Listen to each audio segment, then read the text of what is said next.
प्रधानमंत्री नरेंद्र मोदी 7 साल बाद चीन पहुंचे। एससीओ समिट के लिए चीन गए हैं। वहां उन्होंने राष्ट्रपति शी जिनपिंग से द्विपक्षीय वार्ता की। रक्षा सचिव आरके सिंह ने बताया कि HAL अगले महीने अतिरिक्त फाइटर जेट्स प्रदान करेगा। यह मुलाकात दोनों देशों के रिश्तों को सुदृढ़ करने की दिशा में दूसरा बड़ा कदम है। चीन के तियानजिन में आज से शंघाई कोऑपरेशन ऑर्गेनाइजेशन शिखर सम्मेलन शुरू हो रहा है। पूरी दुनिया की निगाहें इस बैठक पर टिकी हैं। ये मंच सुरक्षा, व्यापार और क्षेत्रीय सहयोग बढ़ाने के लिए महत्वपूर्ण माना जा रहा है। सम्मेलन में कई देशों के प्रमुख नेता भाग ले रहे हैं। मन की बात में पीएम मोदी ने बाढ़ बारिश की तबाही पर जताई संवेदना। मन की बात के 125वें एपिसोड में पीएम मोदी ने बाढ़, बारिश और भूस्खलन से हुए नुकसान को लेकर कहा, हर पीड़ित की पीड़ा हम सबका दर्द है। राहत कार्यों की भी जानकारी दी। अमेरिकी राष्ट्रपति ट्रंप भारत के रवैये से अप्रसन्न हैं। अब उन्होंने यूरोपीय देशों से भी भारत पर टैरिफ लगाने को कहा है। ये कदम वैश्विक व्यापार संतुलन को प्रभावित कर सकता है। भारत अमेरिका संबंधों में तनाव की नई लकीर खींच सकता है। न्यूयॉर्क टाइम्स की रिपोर्ट में दावा है कि अमेरिकी राष्ट्रपति ट्रंप ने नवंबर में होने वाले क्वाड शिखर सम्मेलन में भारत आने की अपनी यात्रा रद्द कर दी है। इसके पीछे बताया गया है बढ़ते भारत-पाकिस्तान तनाव और नोबेल पुरस्कार विवाद का संदर्भ। ये राजनीतिक और रणनीतिक दोनों ही दृष्टियों से अहम मोड़ है। अमेरिकी सरकार ने भारत, लाओस और इंडोनेशिया से आयात होने वाले सोलर पैनलों पर जांच शुरू कर दी है। ये सख्ती ऊर्जा और व्यापार के क्षेत्र में नई चुनौतियां खड़ी कर सकती है। भारत के सौर निर्यातकों को संभावित बाधाओं का सामना करना पड़ सकता है।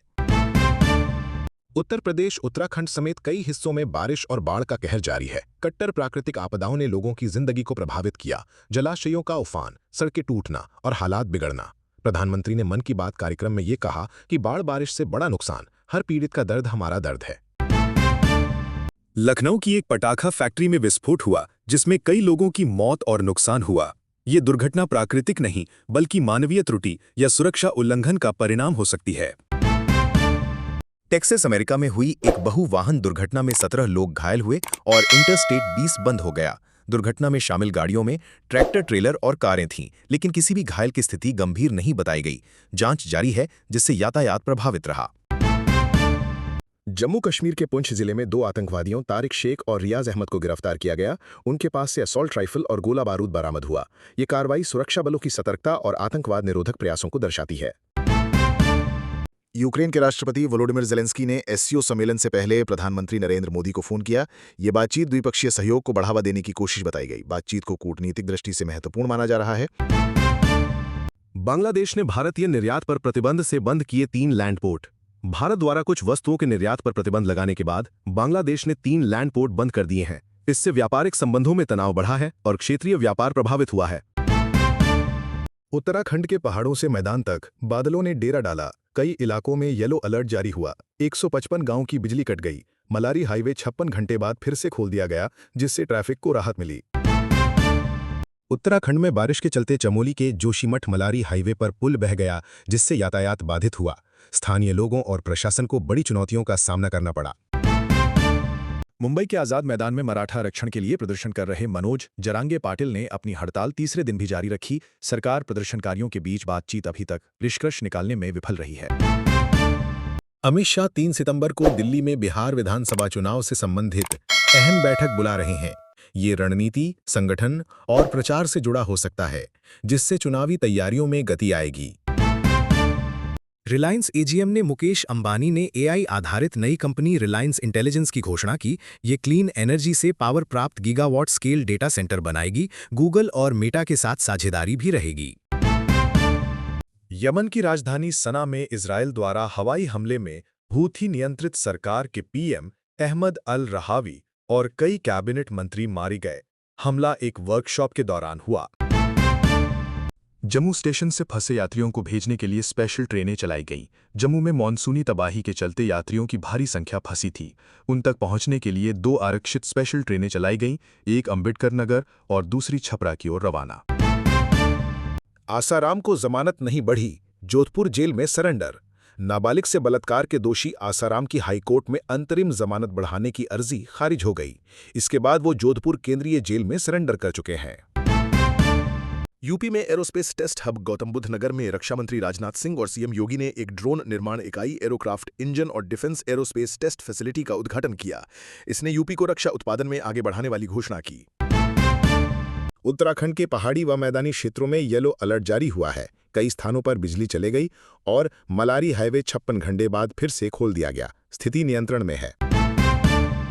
यूपी सरकार ने अब महिलाएं, पूर्व सैनिक और दिव्यांग सभी के लिए संपत्ति पंजीकरण में स्टैंप शुल्क में छूट की घोषणा की।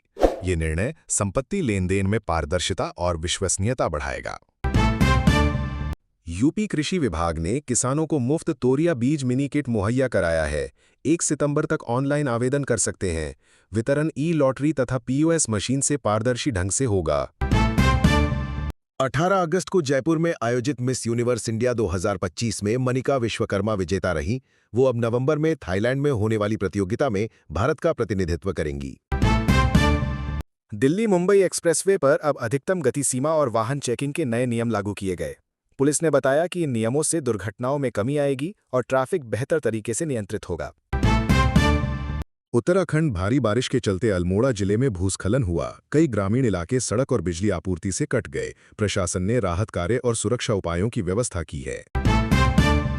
राष्ट्रीय सुरक्षा। भारत ने डीआरडीओ के सहयोग से नई सतह से वायु और सतह से सतह मिसाइल प्रणाली का परीक्षण सफलतापूर्वक किया। रक्षा विशेषज्ञों ने इसे राष्ट्रीय सुरक्षा और आत्मनिर्भरता के लिए महत्वपूर्ण बताया।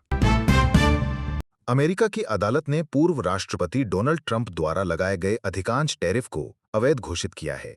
ये फैसला भारत सहित अन्य प्रभावित देशों के लिए महत्वपूर्ण हो सकता है। इस बीच जापान ने अपनी सुरक्षा के मद्देनजर मिसाइल तैनात करने की प्रक्रिया शुरू कर दी है। इसका व्यापार और अंतर्राष्ट्रीय राजनीति पर बड़ा असर हो सकता है। केंद्रीय मंत्री ने उत्तर प्रदेश के ग्रामीण क्षेत्र में डिजिटल शिक्षा परियोजना का शुभारंभ किया। इससे बच्चों को ऑनलाइन शिक्षा और कंप्यूटर प्रशिक्षण उपलब्ध होगा। भारत और जापान के बीच समुद्री सुरक्षा समझौता। भारत और जापान ने समुद्री सुरक्षा और आतंकवाद विरोधी प्रशिक्षण को लेकर समझौता किया। समझौते के तहत साझा अभ्यास और तकनीकी सहयोग बढ़ेगा। केरल के कोल्लम जिले में लगातार बारिश से जलस्तर बढ़ गया है। नदी किनारे के गांव में जलभराव और सड़क अवरुद्ध होने की स्थिति बनी। स्थानीय प्रशासन ने अलर्ट जारी किया।